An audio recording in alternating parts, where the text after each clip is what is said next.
Hello, everyone. Mr. Eford here. I hope that you guys are doing well. We are going to continue today to look at ancient Mesopotamia. We have talked about several different empires and people groups who have lived in Mesopotamia, starting with Sumer, going into Acadia, and then we recently talked about Assyria. And today we're going to talk about Babylon. So we got a lot of information to cover, and we're going to get started here shortly. Remember, if you're my students on Canvas, I have linked the note sheet below that you will need to complete using your Cami tool to show that you've watched this video, that you understand it. And I will also link a copy of the slideshow there as well so that you guys can go back and review it and study it at your own pace. But with that being said, we need to go ahead and get started because we do have a lot to cover today. So let's talk about Babylon. Here we go. All right, so Babylon was a capital city and the center of the Babylonian Empire. During its peak, Babylon is the largest city in the world that we know of. That means it had more than 200,000 people, which in ancient society, culture, that's huge. That is an absolutely astonishing amount of people. Okay, it was home to kings like Hammurabi. We're going to talk about Hammurabi's code and how important Hammurabi was as a leader a little bit later on in today's lesson. Nebuchadnezzar II, powerful leaders in Babylon. They built structures like the Hanging Gardens of Babylon, which are considered one of the 7 ancient wonders of the world. Absolutely amazing building. We're going to talk about it a little bit later on as well. Babylon is located in central Mesopotamia. Hey, it's on the banks of the Euphrates River, which means it's in the south. Remember, the Tigris is in the north, the Euphrates is in the south. Today, the ruins of the city can be found about 50 miles south of Baghdad, Iraq. And that's where it's located on a modern-day map if you're looking for where Babylon is, or at least it was during ancient times. Babylon is mentioned several times in the Bible, and so we have a lot of historic references to Babylon in places other than its own historical records. Okay, here we go. After the fall of the Akkadian Empire, there are 2 competing empires that emerge. We talked about Assyria the last time that we were together. And then today we're talking about Babylon. And remember, we said with Assyria and Babylon, there's this kind of back and forth where Assyria will gain power for a while and they're the dominant civilization. And then Babylon would rise up and they would conquer and take over. And so there's this back and forth between the 2. Assyria is in the north, Babylon is in the south. But Babylon is the first of these empires to conquer the entire area of Mesopotamia. The Assyrians had conquered a large amount of it. The Akkadians had conquered a large amount of it. But Babylon is the first to say that they had conquered it all. And they expanded their rule all the way from the Persian Gulf to the Mediterranean Sea. And pretty much everything within the Fertile Crescent was under the control of the Babylonian Empire. One other cool fact, and we'll point this out on the screen here, is that there has been a modern effort to rebuild the ruins of Babylon. And you can see here at the bottom of the screen that is an image of what Babylon looks like as they are rebuilding it, again, just to the south of Baghdad, Iraq. Here we go. Rise of Babylon and King Hammurabi. So the city of Babylon had been a city-state in Mesopotamia for a very long time, for several years at this point in time. But after the fall of the Akkadian Empire, the city was taken over and settled by a group of people called the Amorites. So they come in, they take over Babylon. The city began its rise to power in 1792 BC. This is when King Hammurabi takes the throne. He becomes the leader of Babylon. He's a powerful and capable leader. That means that not only is he physically powerful, he has a strong army behind him, but he is also intelligent. He is smart enough to be a good leader and to lead his people well. Okay? He wanted to rule more than just his own city-state. He wanted to conquer and he wanted to build his own empire, just like he had seen the Akkadians and the Assyrians do before. So not long after he becomes king, Hammurabi began to conquer other city-states in his area. That's how you expand an empire. He begins to battle and defeat these other city-states, and he adds them to the Babylonian Empire. Within a few years, Hammurabi had conquered all of Mesopotamia, which included much of the Assyrian lands to the north. All right, under Hammurabi's rule, the city of Babylon became the most powerful city in the world. Again, it's located on the banks of the Euphrates River, and the city is a major trade hub, which gives it a huge advantage, not only economically, because people are bringing in goods to buy and sell. And that means it's going to be a prosperous area economically, but people are also bringing their ideas together in Babylon. And so they're sharing stories, they're sharing ideas, they're sharing new technology. And all of this makes Babylon a cultural city as well, sort of a cultural hub of ideas and trade, all of this coming together at one spot. Okay. At this point, Babylon also becomes the largest city in the world. Again, we said more than 200,000 people living there, which is huge. It's gigantic for an ancient civilization.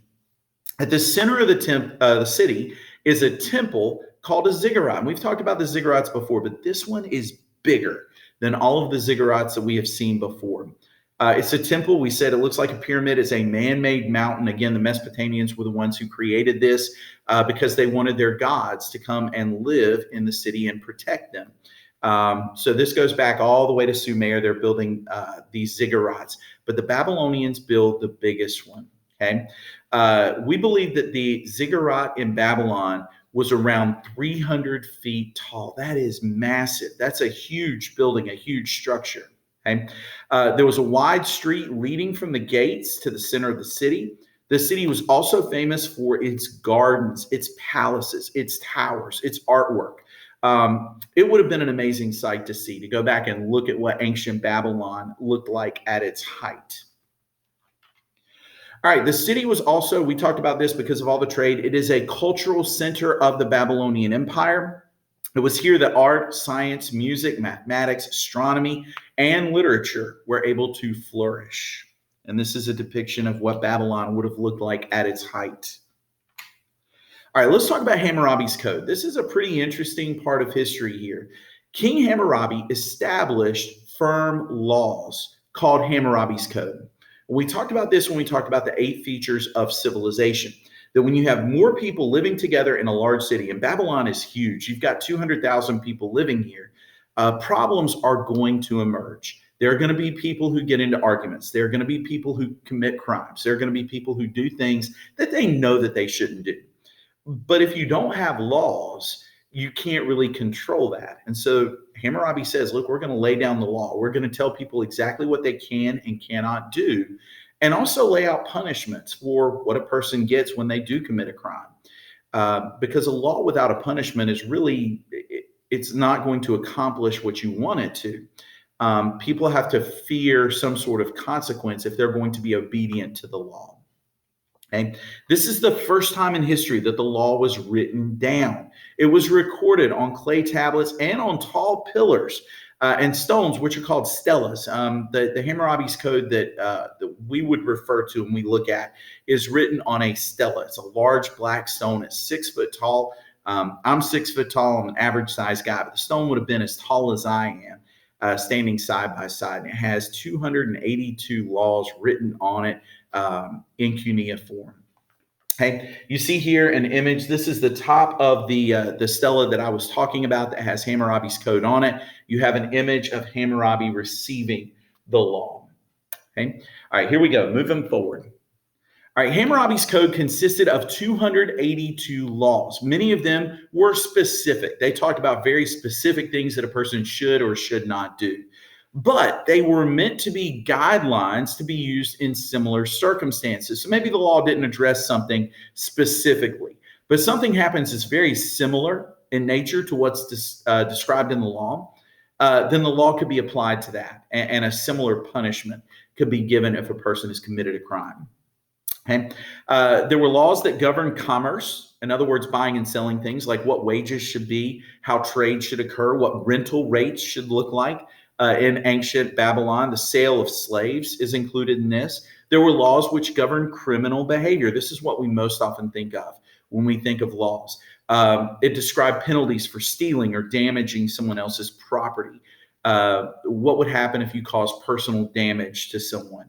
There is a reason that Hammurabi's Code is referred to as an eye for an eye and a tooth for a tooth. And we'll talk about that in class, face to face, a little bit later on. Okay. But there were even laws that governed family matters like adoption, marriage, and even divorce. Okay, they're all covered by Hammurabi's code. All right, we need to talk about the first fall of Babylon. Now, this is not when Babylon ultimately falls, but this is when one of those situations where Syria rises to power and Babylon falls from power, and we see that balance shift back and forth. But after King Hammurabi died, his son took over. However, his sons were not as strong a leader as Hammurabi was. Babylon grew weak, and in 1595 BC, the Kassites conquered Babylon. They would rule for around 400 years. Later, the Assyrians would take over. Again, we talked about how they were constantly rivals of Babylon in power in Mesopotamia. So the Assyrians take over, and it wasn't until 612 BC that the Babylonians again rose to power under the rulership of one of the more powerful kings of Babylon. We're going to talk about him in just a minute, called Nebuchadnezzar. This period in time is called the Neo-Babylonian Empire. Now, again, talking about prefixes, root words, that sort of thing. Neo is a prefix which means new, just like when we talked about Neolithic, meaning the new Stone Age. Neo-Babylonian means the new Babylonian Empire. All right, so 616 BC, King Nebuchadnezzar takes advantage of the fall of the Assyrian Empire. And he brings the seat of the empire back to Babylon. In other words, Babylon becomes the capital of this empire. Okay, it was his son, though, Nebuchadnezzar II, that led Babylon back to its former glory, just like it was when Hammurabi was the king. Nebuchadnezzar II ruled for 43 years. He was a great military leader. He expanded the empire. And again, you expand the empire by conquering neighboring nations and civilizations. Okay. He included most of the Middle East, all the way out to the Mediterranean Sea, as part of his empire. This included conquering the Hebrews and what is now Israel. Okay, he takes them for slaves for the next 70 years of their history. This is all discussed and covered in the Bible. Under Nebuchadnezzar's rule, the city of Babylon and its temples were restored. It also became the cultural center of the world, just like it was during Hammurabi's rule. All right, the Hanging Gardens of Babylon. This is one of the more unique things when you talk about art and architecture. When it comes to ancient Babylon, it is one of the 7 wonders of the ancient world. Nebuchadnezzar built the Hanging Gardens of Babylon, and he built it for his wife. His wife was unhappy living in the low, flat lands of Babylon. Really, all of Mesopotamia is low and flat and hot. She wanted to be in an area that had trees, and it had these beautiful flowers and babbling brooks and rivers. And so Nebuchadnezzar built that for her. He built her this giant garden that rose, we think, about 75 feet up into the air. This is a massive structure. It had plants and vines that would overhang the sides of the structure. There were exotic animals that were brought in. There was even water that flowed down from the top of the Hanging Gardens of Babylon and kind of trickled down in streams and waterfalls all the way down to the bottom, which was an amazing feat of engineering back then. You had to have people pumping water from the Euphrates River all the way up to the top, and they would do this all hours of the day to provide that moving water that sounded and felt like a river. Moving down through the Hanging Gardens of Babylon. Again, we said that this is one of the great wonders of the ancient world. It's gone now. You can't go and see the Hanging Gardens of Babylon. We don't even know exactly where that structure was. But it has been described enough in history by reliable sources that we know that it at one point did exist. All right, here we go, guys. The fall of the New Babylon, the Neo-Babylonian Empire. After Nebuchadnezzar II died, his empire began to fall. In 529 BC, the Persians come in and they conquer Babylon. They make it part of the Persian Empire. So again, you've got another group of people coming in, taking over, and Mesopotamia comes under the control of a new group of people. And we're going to talk about Persia more in the next lesson. All right, so some fun facts about Babylon. We're going to go through these relatively quickly here. Number one, Nebuchadnezzar built a moat around Babylon. which doesn't sound all that odd when you think of old kingdoms. That was a good way of defending yourself, digging this giant ditch basically around your kingdom, filling it up with water, and it makes it harder for an invading army to get there. The interesting thing about the moat in Babylon is that Babylon is in the desert. And so digging a moat around it, it would have been a very odd sight to see water surrounding this city in the desert. Okay. All that remains of the city of Babylon now is a mound of broken mud buildings. Again, we said about 50 to 55 miles south of Baghdad, which is in Iraq. Alexander the Great, who we're going to talk about later on, Alexander the Great conquered Babylon and captured it as part of his conquest. He stayed in the city, and this is actually where Alexander the Great got sick and died, was in Babylon. The city has been rebuilt. We talked about that before. I showed you guys an image of what the reconstructed Babylon looked like. The actual ruins and artifacts of Babylon are probably buried under where the new reconstruction is. So while we do get a depiction of what Babylon looks like now, we kind of miss out on some of those artifacts and architecture because we can't really dig there to find those things now that they have built that reconstructed Babylon on top of it. All right, guys, that's it. That's all she wrote about Babylon. I hope that you guys have enjoyed and learned something through this video presentation. Please make sure you fill out your notes on the CAME document. And we'll look forward to talking to you guys again. Until then, take care. We'll see you later.